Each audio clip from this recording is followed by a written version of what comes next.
এবার এক মঞ্চে রাকসু নির্বাচনের ভিপি প্রার্থীরা। ভিপি প্রার্থীদের নিয়ে শনিবার বিকেলে বিতর্ক অনুষ্ঠানের আয়োজন করে নির্বাচন কমিশন। এতে ছাত্রদল ছাড়া বিভিন্ন রাজনৈতিক ছাত্র সংগঠন সমর্থিত প্যানেলের ভিপি প্রার্থীরা অংশ নেন, ছিলেন স্বতন্ত্র প্রার্থীরাও। রাজশাহী বিশ্ববিদ্যালয় কেন্দ্রীয় ছাত্র সংসদ রাকসু নির্বাচনে বিজয়ী হলে কে কি করবেন তা জানাতে উন্মুক্ত বিতর্ক। শনিবার বিশ্ববিদ্যালয়ের কেন্দ্রীয় শহীদ মিনার চত্বরে আয়োজিত এই বিতর্কে ভিপি প্রার্থীরা নিজের পক্ষে তুলে ধরেন নানা যুক্তি।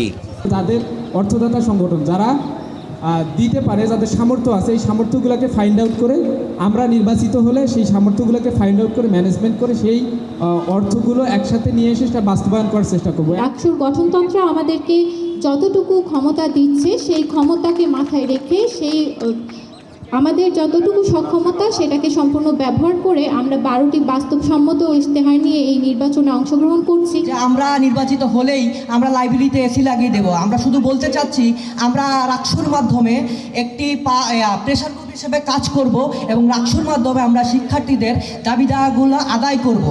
এই সময় ভিপি প্রার্থীরা শিক্ষার্থীদের নানা প্রশ্নেরও জবাব দেন। তারা ক্যাম্পাসের নানা সমস্যা সমাধানে ভূমিকা রাখারও অঙ্গীকার করেন।